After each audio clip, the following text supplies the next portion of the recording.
All right, my friends, welcome to another episode of Takedown Tuesdays. This is where we review mobile marketing campaigns that we find in the wild. I am your host, Greg Hickman from mobilemixed.com. And in today's Takedown, it is our first user submission for a takedown. And we'll be taking down DeSteeg Brewing. So before we dive into this, what is Takedown Tuesday? A weekly video show reviewing one business that is using mobile marketing. We're going to review what they're doing right, what they could be doing better, revealing some key takeaways that you can apply in your own business. And these are big brands, small businesses, usually from experiences that I come across myself. And in this case, from ones that you, the listeners and viewers submit.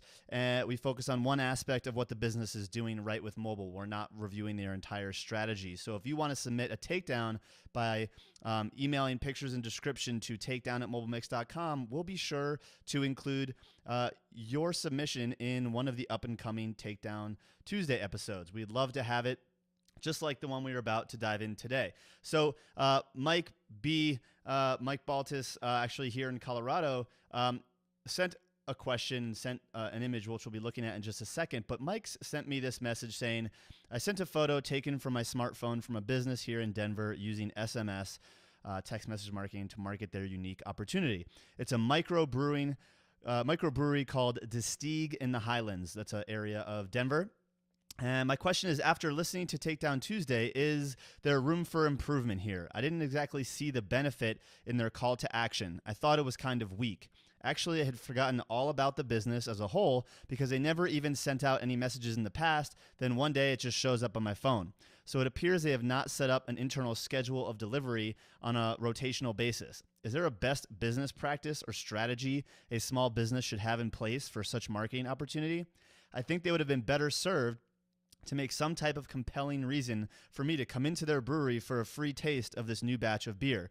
But they chose to only tell me to come visit.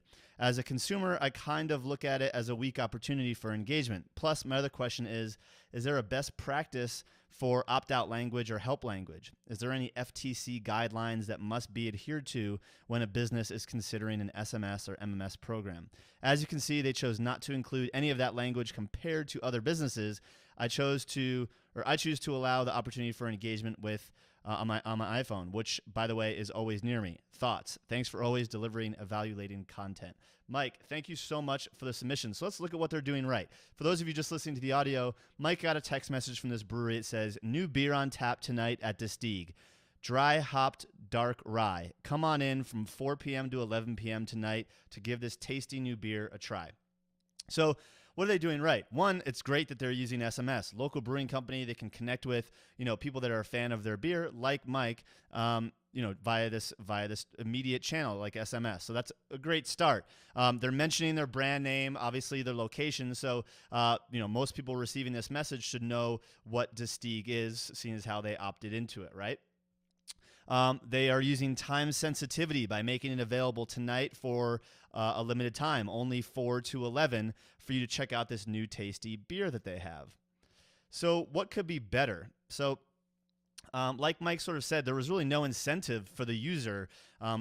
So I kind of asked, well, what was the original opt-in value? Like when you saw the sign that said, text in, did they give you anything then? I wonder what that was, or if it was just for getting updates. So it would have been nice to have an update, or an offer. So they could have offered a sample taste, like you mentioned, for people that show the message. Maybe there's a little code that they can track to see how many people come in to get the sample, which then they can kind of monitor to see how much more money those people spend. So they could have easily added a incentive here, like get the first sample flight of this on us.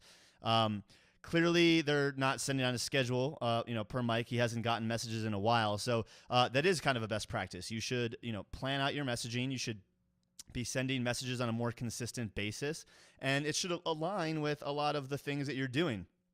Clearly, DeSteeg is brewing beer. They have new types coming out. So maybe these text alerts are, text to find out what's on tap, something like that. And they always send out offers to get people to come in and try the new beer. And again, you're right, Mike. They didn't include any opt-out language such as stop to end or any help language like help to help. Those are pretty standard best practice using actually the words stop to end and help to help. And technically every fifth message you should say message and data rates may apply. It's funny. I wonder if this was more of a strategic move on their part because they knew they hadn't sent a message in a while and they didn't want people to opt out. So they didn't really mention that, which I've actually seen some people do before. But yes, they should be adding that language. And it's not an FTC guideline per se. They do want that language in there, but it's more of a wireless carrier guideline. So the AT&Ts, Verizons of the world really want you to be compliant and include this this language. So some key takeaways here. Using limited time offers is great, but add value by giving your mobile subscribers a clear call to action and really a reason to take that action. Include opt-out and help language so people can obviously opt out and understand who this program is coming from if you are not sending on a frequent basis. But you should be sending at least a few messages a month, so ideally one a week for most businesses. This will also actually lower your opt-out rates because people will get used to hearing from you, and it won't be months without getting a message, and all of a sudden you get this message, and then you forget what you were opted into. So send at least a few messages a month, ideally once a week for businesses, for most businesses. It will lower your opt-out rates. So speaking of SMS marketing, if DeSteeg's listening and anyone else that is kind of curious as some of the best practices and how to really get the most out of SMS marketing, check out the SMS Marketing Handbook, which is available now. It's a step-by-step guide that I wrote. It's an ebook and comes along with a couple videos depending on which package you invest in. And you can learn from up to 7 experts in these videos, teaching you really how to get started, how to use SMS, MMS, how to create the right call to action to build your list and all of that great stuff. So if you're interested in taking advantage of that and diving into the SMS Marketing Handbook, just visit smsmarketinghandbook.com today and you can learn more there. So I hope you guys enjoyed this episode of Takedown Tuesday. Mike, thank you so much for making your submission. If anyone else out there has seen campaigns that they'd like me to review, please do send an email with the description and photos to takedown@mobilemix.com, and we will see you guys on the podcast this Thursday. Take care.